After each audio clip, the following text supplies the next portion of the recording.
funcionarios más cercanos a Cristina que presenten hoy su renuncia. Pero que es saludable para mí, me parece que es inteligente. ¿Pero por qué no hay otros ministros que no lo hacen? Poner a disposición del presidente la renuncia, porque es simbólico, porque es un gesto. El sistema democrático argentino es joven, es vital. Hay ganadores de elecciones donde hubo 4 listas en Santa Fe, 2 listas en Córdoba. Yo he escuchado lo que se dicen los candidatos, cuestionamiento al propio expresidente Macri o presidente. Pero son cosas que pasan en la democracia y eso no es el fin del mundo.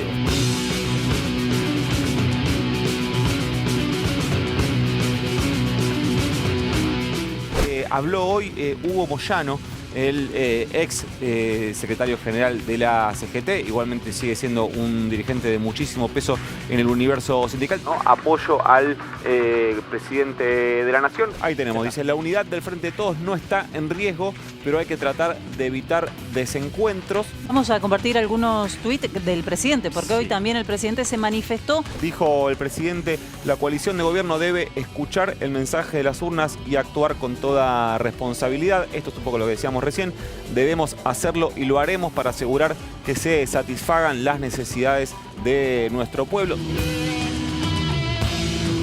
Hay 2 modelos de país en pugna que se debaten en estas elecciones. El que descree el trabajo y la producción y solo promueve la especulación financiera, y el que cree que con una producción pujante recuperaremos la dignidad del trabajo para todos y todas.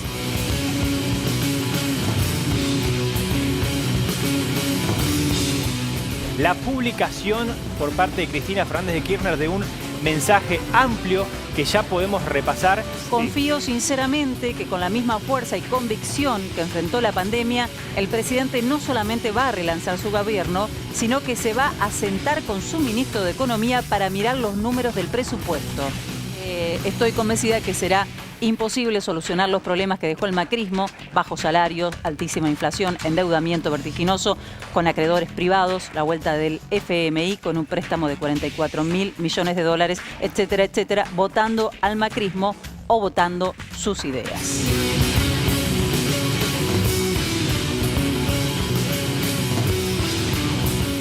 En realidad no han habido renuncias, lo que han habido es puesta a disposición del presidente las renuncias de todos los funcionarios de gobierno. Es lo que se estila y lo que se hace cuando se pierde una elección, y más bajo las características que se perdió. Eso era fortalecer al presidente, el presidente que el día anterior había asumido la derrota.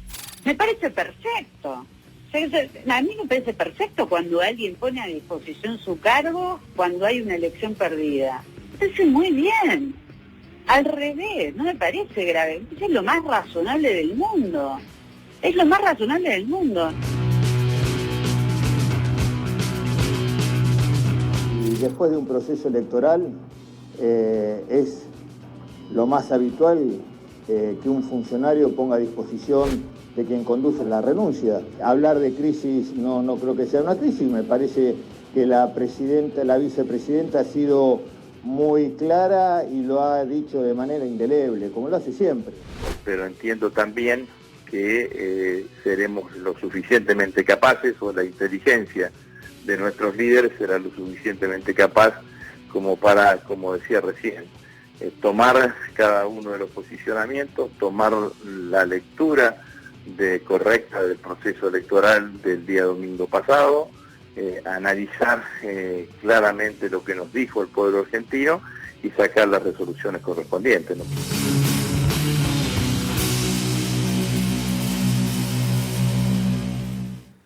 Bueno, si te habías perdido algún capítulo, este fue un repaso bastante completo de una semana vertiginosa que cierra con esto, con cambios en puerta, y todos queremos entender que con una situación de conciliación de un gobierno que busca relanzarse no solamente con fines electorales, sino también con la idea o con el acuerdo de que lo que tiene que mejorar o lo que se tiene que optimizar son los recursos para que la situación social mejore. Enseguida lo vamos a discutir y presento antes que nada a la mesa. ¿Cómo estás, Carmen? Bienvenida. Bien, gracias, buenas noches. Raúl Timerman, ¿cómo le va? Buenas noches. ¿Cómo te va? Lo voy a tutear porque me dijo que lo tutee. Osvaldo Quiroga, bienvenido. ¿Cómo va? Vamos a ir con el móvil, antes que nada, Gabriel Gamarra, que está trabajando allí en la Casa de Gobierno. Gabriel. Felicitas, ¿cómo te va? Buenas noches a toda la mesa. Lo más destacado del día de hoy pasó cerca de las 6:30 de la tarde, cuando se dio a conocer la renuncia del vocero presidencial, me estoy refiriendo a Juan Pablo Biondi, quien no llegó junto al presidente como lo hace habitualmente, llegó más tarde. El presidente Alberto Fernández llegó aquí a la Casa Rosada cerca del mediodía, pasado unos minutos. El mediodía continúa trabajando en su despacho, llegó junto con su secretario Julio Vitovelo y también con Gustavo Vélez. Tuvo varias reuniones el presidente, hay que manifestar. Una de ellas la tuvo con el ministro de Acción Social, Juan Zabaleta, y cuando se retiró de acá, Zabaleta, en off habló con los periodistas, dijo una sola cosa: en este momento, sobre todo, unidad, unidad y unidad. ¿Qué está sucediendo con Santiago Cafiero? Fue y vino varias veces desde acá a la Casa Rosada. La última vez que se retiró cerca de las 17 horas. Nos cuentan que sigue teniendo reuniones, pero no está aquí en el interior de la Casa Rosada. Como se sabe, hay trascendidos que podría llegar a haber cambios en el gabinete. Lo que no se sabe es cuándo podrían llegar a dar a conocer esos nombres. Algunos especulan con que puede ser hoy, otros en el día de mañana o tal vez el lunes. Hay muchos nombres también en danzas para reemplazar a los que están en este momento, como por ejemplo Julián Álvarez es uno de los hombres que suena, el Daniel Scioli, hoy embajador en Brasil, y una persona que estuvo acá en un momento crítico hace unos días nada más, me estoy refiriendo a Aníbal Fernández. Es la actualidad, lo que está sucediendo ahora. Insisto, el presidente está en su despacho, está trabajando, está analizando todas las renuncias que se le presentaron, pero lo más destacado de la jornada es finalmente la confirmación que Juan Pablo Biondi deja de ser el vocero, algo que estaba, uno de los nombres que estaban en las cartas que dio a conocer ayer la vicepresidenta Cristina Fernández de Kirchner. Muy bien, Gabriel, vamos a quedarnos allí. Es una larga jornada para nuestros compañeros, no solamente los de la televisión pública, sino de los diferentes medios que están allí haciendo una guardia, porque estamos de inminentes anuncios ya hace bastante tiempo. Lo cierto es que no sabemos si estos anuncios se van a realizar hoy, si esto es algo que va a ocurrir durante el sábado a la mañana, si habrá una conferencia, si habrá una cadena. ¿Cuál sería la forma de anunciar o de relanzar una nueva etapa para el gobierno, Raúl? La forma de hacerlo es... Una vez que está todo decidido y acordado, lo mejor es una cadena nacional, que es lo que tranquiliza e informa a toda la población al mismo tiempo. Pero hay una frase que se repite permanentemente y que me gustaría darle contenida. Entendimos el mensaje de las urnas, pero nadie explicita cuál fue el mensaje. Hasta ahora, una sola persona he leído, que es Mayra Arena, que ha explicado exactamente desde el punto de vista de ella, desde el punto de vista de la gente a la que ella representa, de la que ella se siente parte, que son los pobres, que es el 50% de la sociedad argentina. ¿Cuál fue el mensaje? Raúl, ¿y te parece que la vicepresidenta, con la carta de ayer y con el camino que señala, que dice lo marqué antes y después de las elecciones, no está entendiendo cuál es el mensaje? La vicepresidenta marca otra cosa. Porque ella dice, previo a la elección yo les venía marcando la situación económica y social, les decía que había que atenderla. Después marca lo del déficit y demás. Pero ella comenta, me decían que daban bien las encuestas. Lo dije varias veces. Da su explicación. Me parece bárbaro. Sí. Lo de Mayra es... Lo de Mayra yo también lo leí, ¿no? Es un posteo de Facebook, creo. Sí. Es muy profundo cómo ella ve el tema de la cultura de la pobreza y la enorme diferencia que hay entre los que gobiernan y esa cultura. ¿Cómo vincularte con esa cultura? Fíjate que en realidad, y no lo digo con alegría, todo lo contrario, no se habla el mismo idioma, pero ni siquiera se habla el mismo idioma que estamos hablando, es otro idioma, es otra concepción del mundo, otra manera de mirar el mundo. Y uno podría preguntarse, de hecho lo hablamos con Raúl al pasar, ¿de qué manera están representados esos sectores más humildes, más desprotegidos? ¿De qué manera están representados en el gobierno? Lo que pasa es que es muy difícil, ¿no? Muchas veces se cae en esto, no quiero ser demagógica, pero para comprender hay que ponerse en el lugar de quien vive, por ejemplo, con 7.000, 8.000, 9.000 pesos y va al supermercado. Quizás, digo, hay que ponerse en ese lugar y a veces es muy difícil, se genera una distancia muy grande, no solamente entre los funcionarios, sino también entre determinados representantes del campo popular, ¿no? Sí, entonces, pero vos fíjate que siempre tenés a nivel de gobiernos gente que interpreta las necesidades de los marginados de la sociedad. La sensibilidad. Pero nunca están los marginados de la sociedad. Claro. Hay 50% de pobres en la sociedad argentina. ¿Qué porcentaje de pobres hay en los gobiernos? No. Imposible, no hay pobres. De pronto un Juan Grabois representa algo de eso, pero Juan Grabois es abogado, es abogado, pero de todas maneras, trabaja en la base. Yo creo que hay otra, por ahí me equivoco, ¿no? Sí. Déjenme ensayar una teoría. A ver. Yo creo que hay otra parte de un discurso que se instaló que no está siendo interpretada ni rescatada por nadie, que es el discurso de los planeros y de cómo la gente vive bien sin laburar. Y a mí me preocupa, porque no hay gente que gane 40.000 pesos de planes. Y está instalada esta idea de que la gente prefiere no trabajar porque efectivamente puede vivir mejor que trabajando con los planes. Cuando vos sumás la cantidad de planes que puede cobrar una familia, no llegás a 20, 27.000 pesos con 4 chicos, sumando la UH, digo, o sea, tenés que hacer un esfuerzo enorme para llegar a ese número, para pensar que alguien que efectivamente vive únicamente de los planes vive bien. Y me parece que ese es el discurso que tomó de alguna manera Cambiemos, cuando habla del discurso de la meritocracia, de ganarse lo que uno se merece, de reivindicar el trabajo, esta cultura del trabajo, que fue en algún punto la bandera del peronismo, el trabajo como dignidad. Hoy lo que está pasando es que la gente que labura está por abajo de la línea de pobreza y le da bronca y siente que no puede trabajar más horas, no puede sumar un trabajo y no le alcanza. Y siente que, porque en este discurso loco, de que hay alguien que vive sin laburar mejor. Sacó 40% de los votos la oposición y 30% el oficialismo. Déjame sumar, igual quiero sumar algo a lo que está diciendo Carmela porque es muy interesante y vamos a eso.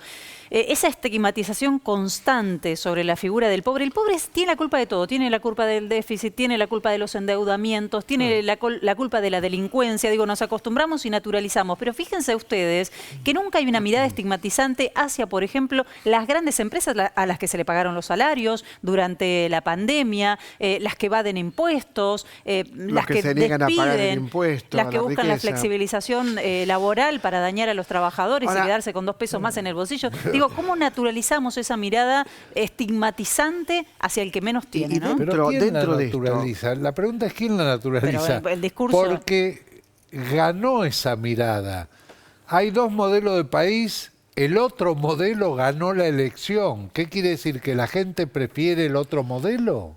No, yo creo que hay algo. Hoy me acordaba de Pepe Biondi, me acordaba hoy. Viste que renunció Biondi, entonces Asociación Libre me acordaba de otro Biondi, ¿no? Qué suerte para la desgracia, decía Pepe Biondi.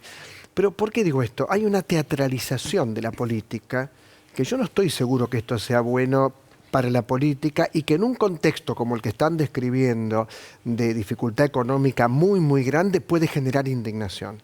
Y en estos días esa teatralización se vio claramente. Todo lo que estamos viviendo es un guión, no te digo de Netflix, pero es un guión teatral, es un guión cinematográfico. Sí. Llega, se va, el helicóptero, la toma de Clarín con el helicóptero y fajando Alberto. Esa teatralización de la política también es obscena. Es obsceno que hoy hace un ratito estaba en un canal hablando Milei. Es obsceno.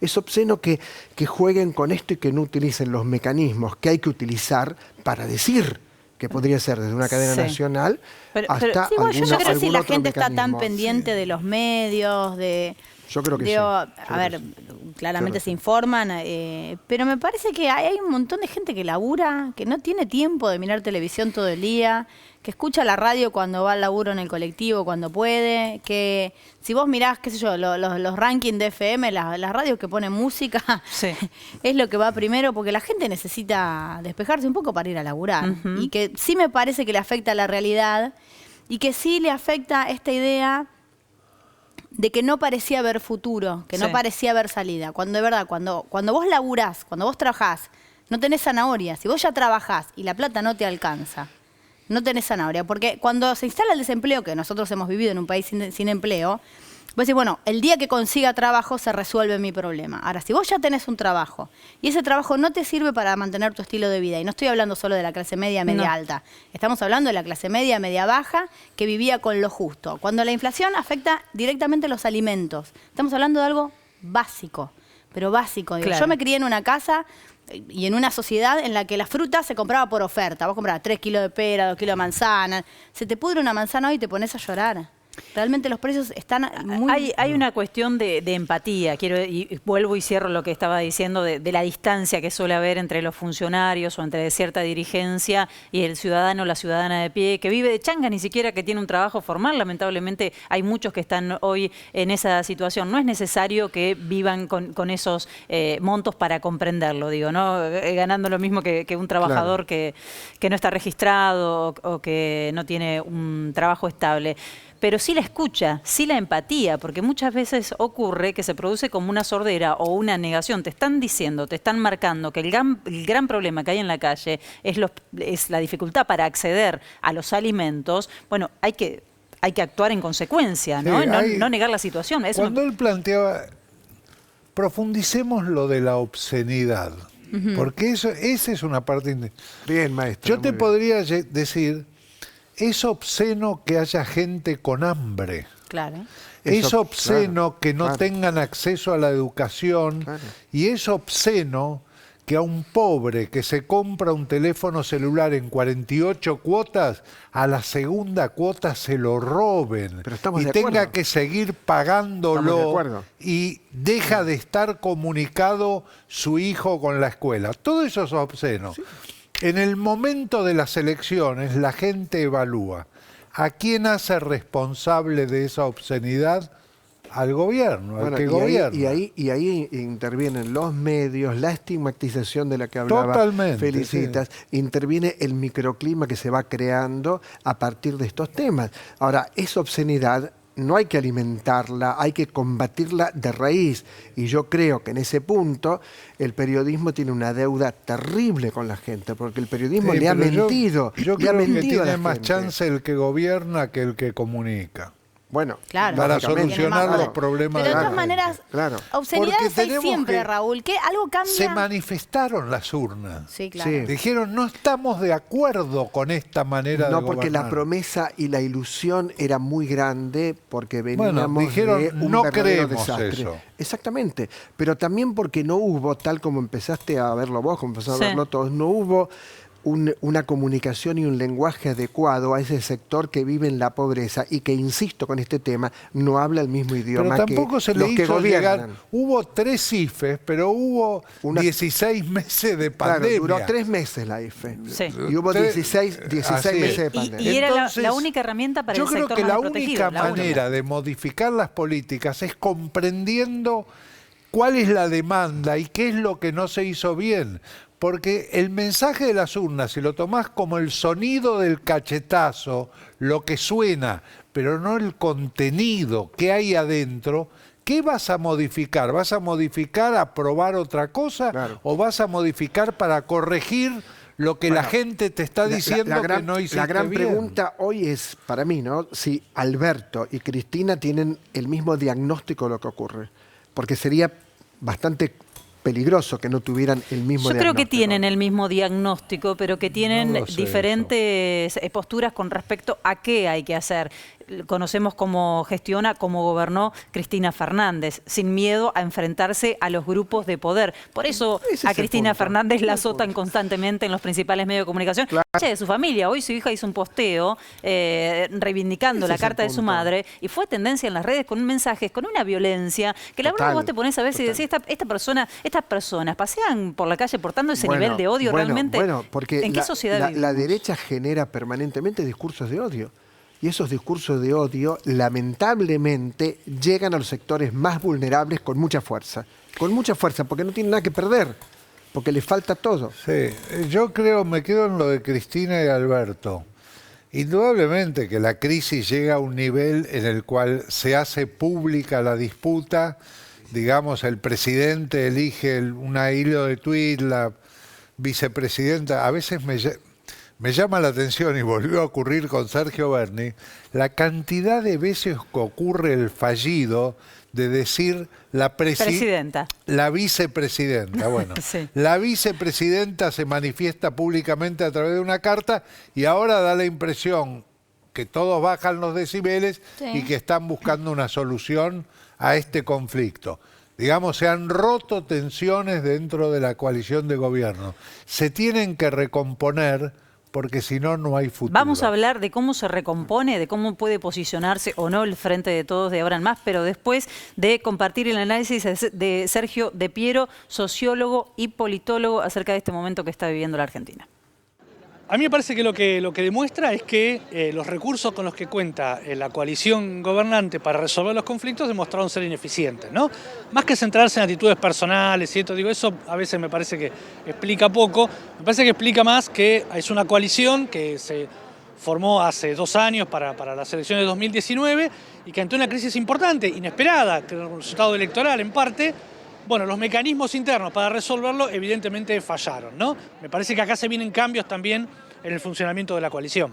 Bueno, hay algo que parece indicar, ¿no? Pero no por hacer adivinar el futuro, sino por los indicadores que aparecen ahora, que esto no llevaría a una ruptura de la coalición. Lo cual es un dato bastante importante porque otras experiencias en nuestro país, en otras partes, sí terminaron en ruptura. Va a tener que modificar el modo en que se toman algunas decisiones de política y principalmente sentarse frente a la campaña electoral, que comienza pronto de vuelta de cara a noviembre, cuál será la estrategia para recuperar esos votos, principalmente de esa gente que no fue a votar, ¿no? Que fue el fenómeno más importante, por lo menos aquí en la provincia de Buenos Aires, para ver cómo el Frente sale a hablarle a esos actores. Parte de ese electorado que decidió no ir a votar, me parece que lo económico pesó más, incluso diría yo que lo sanitario, ¿no? Que la situación económica.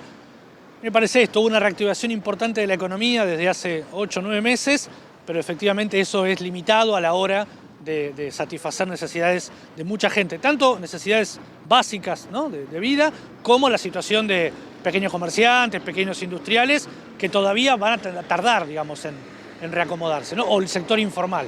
Entonces ahí, por lo que hemos escuchado estos días, el gobierno va a tener que dirigir políticas específicas para atender, no solo de cara a las elecciones de noviembre, sino de cara al funcionamiento del propio gobierno. Bueno, está muy claro que lo que se requiere en este momento es mucho más que un cambio de nombre o que un cambio dentro del gabinete. ¿Puede posicionarse el Frente de Todos y reinventarse, Raúl, en este momento, revertir los resultados de noviembre? Digo, ¿esto puede salir ganando de esta crisis? Fue mi hipótesis inicial, pero sí, fue mi hipótesis inicial, pero debo reconocer que la mayor cantidad de gente con la que lo compartí pensaba totalmente lo contrario. Pero yo sigo pensando que es una gran oportunidad que tiene, que si no hubiera ocurrido esta crisis, se hubiera ido desgranando el gobierno y se hubiera ido diluyendo y no hubiera habido futuro. El hecho de hay una sola cosa que me preocupa seriamente, que es, yo creo que hay que gobernar 2 años más con un plan y con un nuevo gabinete. ¿Es el momento de presentarlo ahora, que en noviembre hay elecciones y que nada garantiza que se va a revertir el resultado? Igual ya está hecho. Ya Sí, es ya ahora, está, es ya un es hecho. ahora, es un hecho. Y además hay que pagar dentro de unos días 1.800 millones de dólares. No sé si ustedes los tienen, yo no. Pero digo, 1.800 millones de dólares, que también es complicado el tema, porque Pero de todas maneras, ¿cómo se pagan? ¿No? Yo lo que veo es que es una muy buena respuesta de la democracia. Digo, es verdad que estamos todos pendientes de la actualidad de lo que pasa, pero no hay peligro de golpe, no hay crisis institucional. Claro, tampoco. no se siente una crisis institucional. ¿Hay una crisis de gobierno? Sí. ¿El gobierno es una alianza? Sí. ¿Tiene que ver cómo la va a resolver, cómo va a reagrupar? Sí, perfectamente. Es una negociación en un tono elevado, quizás más del que estamos acostumbrados, quizás en un año que fue muy difícil para toda la sociedad, pero a mí me enorgullece como país cómo funciona esta democracia, que a mi manera de ver se ve sólida. Pero Sí, la nota, vos fijate, aparte... hay un pensamiento interesante.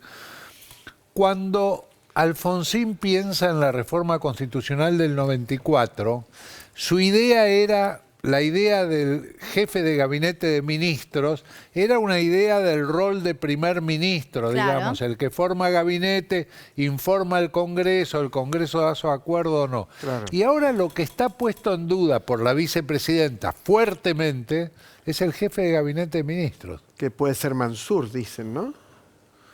Ella dice que perdón, nosotros no nos pasó con Mauricio cuando que lo abrazó Marcos Peña y le pedían a gritos a Mauricio Macri que se saque de encima a Marcos Peña y no hubo caso. No fue parte del fracaso, independientemente de lo que podamos opinar del gobierno de Mauricio Macri. No. Son fusibles, son resortes, tienen que funcionar de esa manera. No es un fracaso. Él lo sostuvo pero vos sabés que bueno, pero por eso, pero es no comprender. El país no anda para atrás, el país anda para adelante. A la gente no le puedes hablar de lo que pasó, de lo... No digo volver a eso, digo, cuando vos tenés una herramienta institucional, que es un jefe de ministros, que son los ministros, y los podés cambiar para lo que sea, porque tenés uno mejor, para airear, para probar, es una herramienta que tenés a mano y no la usás, habla de tu necedad. Sí, pero el tema es también, la gente no te pide un cambio, las elecciones no te pidieron un cambio de gabinete. No, es verdad. Te pidieron una gestión, medidas de gestión.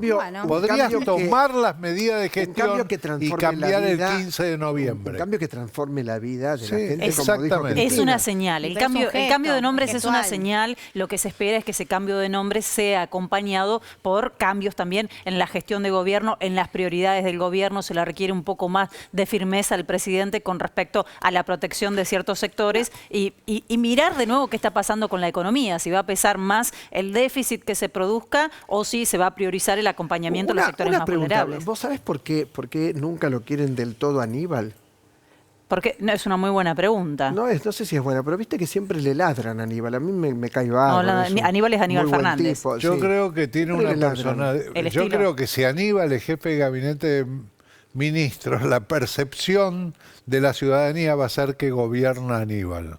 Porque tiene una voz muy fuerte, suena fuerte. Muy propia. Bueno, pero muy propia. Yo no entiendo por qué no está en el gabinete, no lo puedo entender. Bueno, seguramente el presidente no quiere, si no ya hubiera estado. Claro. Es amigo. Son amigos. Bueno, pero tiene otro estilo. A mí me parece que está claro que el estilo que elige Alberto es otro estilo. Es muy diferente. Es menos confrontativo, es un tono más apaciguado, más tranquilo, más lento. Digo, bueno, a ver, si esperábamos, vimos la carta de Cristina, a la media hora estábamos todos esperando que salga a hablar Alberto. Claro, Alberto decidió tomarse su tiempo. Es de pensar que se va a pensar en ministros o ministras para el gabinete mirando hacia el interior del país, porque tenemos un gabinete ambacentrista, puertomaderista. Que en su momento, cuando se presentó el gabinete, muchos gobernadores se quedaron esperando a las provincias, porque se anunciaba como, Alberto Fernández lo dice seguido, ¿no? El más federal de todos los porteños, pero no se tradujo en el gabinete. No, y hay... Piensan en gobernadores por la representación de las gobernadoras. San Juan. Pero hay exgobernadores. Claro. Vos fijate, Lucía Corpachi es exgobernadora porque ella quiso reformar la Constitución para que no haya reelección indefinida. Y no se lo aceptaron. Entonces dijo, yo no me presento. Bien. Lucía Corpachi podría integrarse al gabinete. Tenés exgobernadores como Daniel Scioli. Tenés exministros exitosos como... Está sonando el nombre de Scioli. Tenés exministros como Julián Domínguez. Parecería que está el tema de San Juan con Uñac, de Mansur con Tucumán. Le va a venir bien si elige Alberto Fernández sumar voces de las provincias, porque en este tiempo donde el tema de los alimentos fue una cuestión crítica, se ofrecían soluciones como ferias en el conurbano, que uno miraba desde La Pampa, de Río Negro, de San Luis, bueno, ¿y acá cuándo? ¿No? Entonces, le hace bien fortalecer una mirada más integradora de lo que es la República Argentina. Vamos con el móvil antes de despedirnos. Gabriel Gamarra. Felicitas.